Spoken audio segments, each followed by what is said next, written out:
SSLC ವಿದ್ಯಾರ್ಥಿಗಳೇ, ಈಗಾಗಲೇ ಸಾಕಷ್ಟು ಸಮಯ ನೀವು ಕಳೆದುಬಿಟ್ಟಿದ್ದೀರಾ. ಓದಿದ್ದೀರಾ, ಒಂದಷ್ಟು ಕ್ರೀಡೆಗಳನ್ನ ಭಾಗವಹಿಸಿ ಪ್ರಶಸ್ತಿಗಳನ್ನ ತೊಗೊಂಡಿರ್ತೀರಾ. ಹೆಚ್ಚು ಕಡಿಮೆ ಸ್ಕೂಲ್ ಡೇನೂ ಮುಗ್ದೋಗಿರುತ್ತೆ. ಫೆಬ್ರವರಿಲಿ ಎಕ್ಸಾಮ್ಸು ಶೆಡ್ಯೂಲ್ ಆಗಿರೋದು ತಮಗೆಲ್ಲ ಗೊತ್ತೇ ಇದೆ. ಇನ್ನೂ ನೀವು ಓದಲಿಕ್ಕೆ ಮನಸ್ಸು ಮಾಡ್ತಿಲ್ಲ ಅಂತಂದರೆ ದಯವಿಟ್ಟು ಬದಲಾಗಿ. ಯಾಕಂದರೆ ಯುದ್ಧ ಕಾಲದಲ್ಲಿ ಶಸ್ತ್ರಾಭ್ಯಾಸ ಮಾಡಬಾರ್ದು ಅಂತಾರೆ. ಅದು ಆಗಬಾರ್ದು. ಎಕ್ಸಾಮ್ ದಿನ ತಲೆ ಕೆಡಿಸ್ಕೊಂಡು ಕಣ್ಣೀರು ಬರೆಸ್ಕೋಬಾರ್ದು ಅಂದರೆ ಎಕ್ಸಾಮ್ಗಿಂತ ಸಮೀಪ ಇದೆ ಈಗ ಪರೀಕ್ಷೆಗಳೆಲ್ಲ. ದಯವಿಟ್ಟು ಬೆಳಗ್ಗೆ ಬೇಗ ಎದ್ದೇಳಿ ಚೆನ್ನಾಗಿ ಓದಲಿಕ್ಕೆ ಪ್ರಯತ್ನ ಮಾಡಿ. ಫುಲ್ಲು ನೋಟ್ಸ್ ಕಂಪ್ಲೀಟ್ ಮಾಡೋದು ತುಂಬ ಕಷ್ಟ ಇರುತ್ತೆ. ಯಾಕಂದರೆ ಕೀ ನೋಟ್ಸ್ ಮಾಡಲೇಬೇಕಾಗುತ್ತೆ. ನೀವು ಕೀ ನೋಟ್ಸ್ ಯಾರು ಮಾಡಿಕೊಡ್ತಾರೆ? ಯಾರೋ ಮಾಡಿರೋ ಕೀ ನೋಟ್ಸ್ ಅಲ್ಲ, ನೀವೇ ಮಾಡಿಕೊಳ್ಬೇಕು. ದಯವಿಟ್ಟು SLC ವಿದ್ಯಾರ್ಥಿಗಳು ಎಚ್ಚರಗೊಳ್ಳಿ. ಪರೀಕ್ಷೆ ದಿಢೀರಂತ ಬರಲ್ಲ, ನಿಧಾನವಾಗಿ ಬರುತ್ತೆ. ಆದರೆ ಬರ್ತಾ ಬರ್ತಾ ಬರ್ತಾ ಹತ್ರ ಬಂದು ನಿಂತಿರುತ್ತೆ. ಆವಾಗ ಎಚ್ಚರಿಕೆ ಆಯಿತು ಅಂತ ಎದ್ದೇಳಿಬಿಡಿ. ಈಗಲೇ ಎದ್ದೇಳಿ. ಈಗಲೂ ಸಾಕಷ್ಟು ಸಮಯ ಕಳೆದೋಗ್ಬಿಟ್ಟಿದೆ. ಇನ್ನೂ ನೀವು ಎಚ್ಚರ ಆಗಲಿಲ್ಲ ಅಂದರೆ ಮುಂದಿನ ನಿಮ್ಮ ಶೈಕ್ಷಣಿಕ ಭವಿಷ್ಯಕ್ಕೆ ಸ್ವಲ್ಪ ಏರುಪೇರಾಗ್ಬಿಡುತ್ತೆ. ಅದ್ರ ಮುಂಚೆ ಒಂದು ಎಚ್ಚರಿಕೆ ನನ್ನ ಕಡೆಯಿಂದ: ಎದ್ದೇಳಿ, ಬೇಗ ಎದ್ದೇಳಿ. ಒಂದು 4:30ಗೆ ಎದ್ಬಿಟ್ರೆ ನೀವು ತುಂಬ ನಮಗೆ ಸಮಯ ಸಿಗುತ್ತೆ. ಒಂದಷ್ಟು ಓದ್ಕೊಳ್ಬೋದು. ನಂತರ ನೀವು ಬೇರೆ ಕೆಲಸ ಮಾಡ್ಕೊಳ್ಬೋದು. ರಾತ್ರಿ ಓದೋರು ರಾತ್ರಿನೂ ಓದ್ಬೋದು. ಒಂದು ಸಮತೋಲನ ಮಾಡ್ಕೊಳ್ಳಿ. ಎರಡೂ ಟೈಮ್ ಓದಲಿಕ್ಕೆ ಪ್ರೆಷರ್ ಆಗುತ್ತೆ. ಒಂದು ಟೈಮ್ನ ಸರಿಯಾಗಿ ನೀವು ಉಪಯೋಗ ಮಾಡಿಕೊಂಡು ಕೀ ನೋಟ್ಸ್ ಬರೆಯೋಕ್ಕೆ ಶುರು ಮಾಡಿ. ಒಂದು ಚಾಪ್ಟರ್ ಇದೆ ಅಂದರೆ ಅದರ ಕೀ ನೋಟ್ಸು ಒಂದು A4 ಶೀಟಲ್ಲಿ ಒಂದು ಅರ್ಧ ಭಾಗ ಸಾಕು. That is what key notes ಅಂತಂದರೆ ಅಷ್ಟೇ. ಕೆಲವು ಪದಗಳು, ಕೆಲವು ಸಿಂಬಲ್ಸು ನಿಮಗೆ ಅರ್ಥ ಆಗೋ ರೀತಿಯಲ್ಲಿ ನೀವು ಮಾಡ್ಕೊಳ್ಬೋದು. So key notes very very important. Exam time ಹತ್ರ ಆಗ್ತದಂತೆ ಹೋಲ್ ನೋಟ್ಸ್ ನೀವು ಕೂತ್ಕೊಂಡು ಮುಗ್ಸೋಕ್ಕಾಗೋದಿಲ್ಲ. ಹೀಗಾಗಿ ದಯವಿಟ್ಟು ಎದ್ದೇಳಿ. ನಿಮ್ಮ ಕನಸುಗಳೇನಿರುತ್ತಲ್ವ, ನಾನು ಅಂಥ ಕಾಲೇಜಲ್ಲಿ ಓದಬೇಕು, ಇಂಥ ಕಾಲೇಜಲ್ಲಿ ಅಡ್ಮಿಷನ್ ತಗೋಬೇಕು, ಡಾಕ್ಟ್ರೇ ಆಗಬೇಕು, ಅಥವಾ ಇನ್ನೂ ಯಾವುದೋ ಒಂದು ಇನ್ನೂ ಒಳ್ಳೇದು ಯಾವುದೋ ಆಗಬೇಕು, ಆಸ್ಟ್ರೋನಾಟ್ ಆಗಬೇಕು, ಎಲ್ಲೆಲ್ಲೋ ನಿಮ್ಮ ಕನಸುಗಳು ಹರಿದಾಡ್ತಾ ಇರ್ತವೆ. ಆ ಕನಸುಗಳೆಲ್ಲ ಸಾಕಾರ ಆಗಬೇಕು ಅಂತಂದರೆ ಇದು ಮೊದಲನೇ ಹೆಜ್ಜೆ SLC. ನಂತರ ನಿಮ್ಮ ಉಳಿದ ಸೆಕೆಂಡ್ PUC ಬರುತ್ತೆ. ವೃತ್ತಿಪರ ಅಂದರೆ ವೃತ್ತಿಪರ ತಗೊಳ್ತೀರಾ, ಇಲ್ಲ ಬೇರೆ ಯಾವ್ದು ಬೇಕೋ, ವಿಜ್ಞಾನನೋ ಅಥವಾ ಕಲೆನೋ ವಾಣಿಜ್ಯನೋ, ಈ ಥರ ಎಲ್ಲ ನೀವು ಆಯ್ಕೆ ಮಾಡೋಕ್ಕೆ ಅವಕಾಶಗಳು ಸಿಗುತ್ತೆ. ನಾವು ಮೊದಲ ಹೆಜ್ಜೆನೇ ಇಡೋದ್ರೆ ಅದು ಅರ್ಥ ಇದೆಯಾ? ಓದಬೇಕು, ಅದು ಮಾಡಬೇಕು, ಇದು ಮಾಡಬೇಕು, ಎಲ್ಲ ಕನಸುಗಳು ಸರಿ. ಆದರೆ ಮೊದಲ ಹೆಜ್ಜೆ ಯಾವುದು, ಅದನ್ನು ನಾವು ಸರಿಯಾಗಿ ಇಡಲೇಬೇಕಲ್ವಾ? ಫೌಂಡೇಶನ್ ಇದು ನಿಮ್ಮ ಒಂದು ಭವ್ಯ ಬುನಾದಿಗೆ. ಶಿಕ್ಷಣವೇ ಎಲ್ಲ ಅಂತ ನಾನು ಹೇಳಲ್ಲ. ಶಿಕ್ಷಣ ಇದೆ ಪ್ಲಸ್ ಪಾಯಿಂಟ್. ನಾನು ಕಲೆಗಾರ ಆಗ್ತೀನಿ, ನಾನು ಡ್ಯಾನ್ಸರ್ ಆಗ್ತೀನಿ, ನಾನು ಒಳ್ಳೆ ಹಾಡುಗಾರ ಆಗ್ತೀನಿ, ಈ ಥರದ ಆಸೆಗಳು ಸಹ ಸಹಜ ಈ ವಯಸ್ಸಲ್ಲಿ. ಆದರೆ ಶಿಕ್ಷಣದೊಂದಿಗೆ ನೀವು ಹೆಜ್ಜೆ ಹಾಕಬೇಕಾಗುತ್ತೆ. ಫಸ್ಟು ಕೇಳ್ತಾರೆ, ಏನು ಓದಿದ್ಯಪ್ಪ?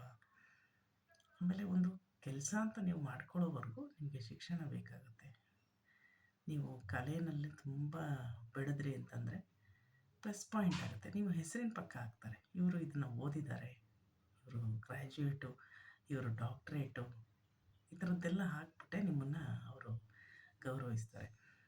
ಜ್ಞಾನ ಅನ್ನೋದೇನಿದೆ, ಜ್ಞಾನ, ಓದು, ತಿಳುವಳಿಕೆ, ಇದಕ್ಕೆ ಮಿತಿ ಇಲ್ಲ. ನೀವು ಮಿತಿ ಹಾಕ್ಕೊಳ್ಳೋಕ್ಕೆ ಮನಸ್ಸು ಮಾಡಬೇಡಿ. ಓದಿದಷ್ಟು ನಮಗೆ ತಿಳುವಳಿಕೆ ಬರುತ್ತೆ. ಆಮೇಲೆ ಒಂದಂತೂ ತಿಳ್ಕೊಳ್ಳಿ, ಓದಿದ್ದು ಯಾವತ್ತೂ ವೇಸ್ಟ್ ಅಂತ ಆಗಲ್ಲ, ಉಪಯೋಗಕ್ಕೆ ಬಂದೇ ಬರುತ್ತೆ. ಇವತ್ತಲ್ಲ ನಾಳೆ ಓದಿದ್ದು ಉಪಯೋಗಕ್ಕೆ ಬಂದೇ ಬರುತ್ತೆ. ಯಾವುದಾದ್ರೂ ಸಣ್ಣ ಕಲೆನ ನೀವು, ಕೆಲವರು ಭರತನಾಟ್ಯಕ್ಕೆ ಕರ್ಕೊಂಡು ಹೋಗ್ತಿರ್ತಾರೆ ಮಕ್ಕಳನ್ನು, ಓದಿನ ನಡುವೆ ಅದನ್ನು ಮಾಡ್ತಾ ಇರ್ತಾರೆ. ಕೆಲವರು ಪುರಾಣ ಕಥೆಗಳು, ಭಗವದ್ಗೀತೆಯನ್ನು, ಸಂಸ್ಕೃತ ಶ್ಲೋಕಗಳನ್ನ ಪಟ ಅಂತ ಹೇಳ್ತಿರ್ತಾರೆ ಕೆಲವು ಮಕ್ಕಳು. ಅಂದರೆ ಅದನ್ನು ಅವರು ಹೆಚ್ಚಿನ ಸಮಯ ಕೊಟ್ಟು ಕಲಿತು ಮಾಡಲಿಕ್ಕೆ ಸಾಧ್ಯ ಇದೆ, ಸುಮ್ಮನೆ ಮಾಡಲಿಕ್ಕೆ ಯಾರಿಗೂ ಆಗೋದಿಲ್ಲ. ಅಂದರೆ ಈ ಒಂದು ಶೈಕ್ಷಣಿಕದ್ದು ಏನು ಸಮಯ ಇದೆ, ಶೈಕ್ಷಣಿಕವಾಗಿ ಮುಂದೆ ಬರಲಿಕ್ಕೆ ಪಾಠಗಳನ್ನ ಓದಬೇಕು, ಈ ಕಂಠಪಾಠ ಮಾಡಬೇಕು ಪದ್ಯಗಳನ್ನ, ಈ ಥರದ್ದೆಲ್ಲ ಏನಿದೆ ಅದ್ರ ಜೊತೆಗೆ ಬೇರೆ ಬೇರೆ ಒಂದು ಕಲೆ ಹವ್ಯಾಸಗಳನ್ನ ಎಲ್ಲ ಮಾಡಿಕೊಳ್ಳುವಂಥ ವಿದ್ಯಾರ್ಥಿಗಳು, ಪಟಿಂಗ ವಿದ್ಯಾರ್ಥಿಗಳು, ಜಾಣ ವಿದ್ಯಾರ್ಥಿಗಳು ಇರ್ತಾರೆ. ಆದರೆ ಬರೀ ಒಂದು ಪಾಠನ ಕಲಿತು ಅದು ಪ್ರಶ್ನೋತ್ತರ ಬರೀಲಿಕ್ಕಾಗಲಿಲ್ಲ ನಿಮಗೆ ಅಂತಂದರೆ ಸ್ವಲ್ಪ ಯೋಚನೆ ಮಾಡಿ ವಿದ್ಯಾರ್ಥಿಗಳೇ. ನೀವು ಎಲ್ಲರಾಗಿ ಬರ್ತೀರಾ, ನಿಮ್ಮ ತಂದೆ ತಾಯಿ ಫೀಸ್ ಪೇ ಮಾಡಿರ್ತಾರೆ, ನಿಮ್ಮ ಅಣ್ಣ ತಮ್ಮಂದಿರು ನಿಮ್ಮ ಬಗ್ಗೆ ಹೇಳ್ಕೊತಾ ಇರ್ತಾರೆ, ನಮ್ಮ ಅಕ್ಕ ಎಸ್ ಎಲ್ ಸಿ, ನಮ್ಮ ಅಣ್ಣ ಎಸ್ ಎಲ್ ಸಿ, ನನ್ನ ಮಗ ಎಸ್ ಎಲ್ ಸಿ, ನನ್ನ ಮಗಳು ಎಸ್ ಎಲ್ ಸಿ ಅಂತ ನಿಮ್ಮ ಪಾಲಕರು ಹೇಳ್ಕೊತಾ ಇರ್ತಾರೆ. ನೀವು ನಿಮ್ಮ ಪಾಡಿಗೆ ನೀವು ಕುಂಭಕರ್ಣನ ಹಾಗೆ ಮಲಗಿದ್ರೆ ಅದು ಎಷ್ಟು ಚಂದ. ಈ ಥರ ಇರಬಾರ್ದಲ್ವಾ? ಈ ಮನಸ್ಥಿತಿನ ಬದಲಾಯಿಸ್ಕೊಳ್ಳಿ. ಮಲಗಬೇಕು, ಎಷ್ಟು ಮಲಗಬೇಕು? 8 ಅವರ್ ಸಾಕು. ಏನು ತುಮಕೂರಿನ ಸಿದ್ಧಗಂಗಾ ಮಠ ಇದೆ ಅಲ್ವಾ, ಅಲ್ಲಿನ ಗುರುಗಳಿದ್ದರು.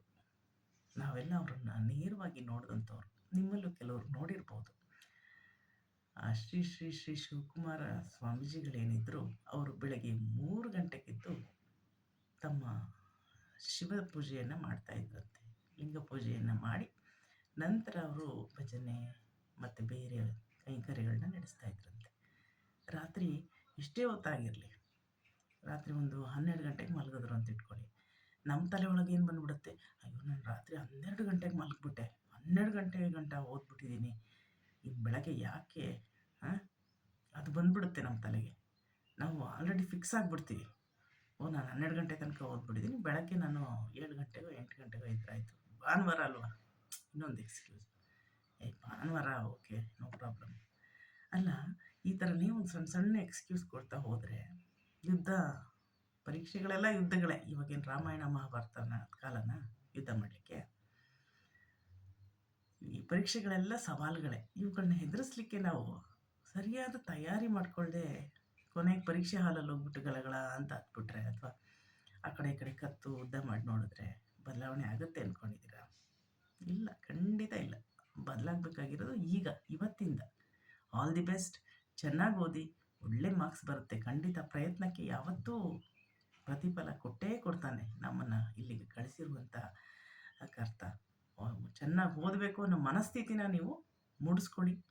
ಎದ್ದೇಳಿ, ಎದ್ದೇಳಿ, ನಿಮ್ಮ ಏನು ಪರೀಕ್ಷೆ ಅನ್ನೋದನ್ನು ಬರೆದು ನಂತರ ನೀವು ಮಲ್ಕೊಳ್ಳಿ.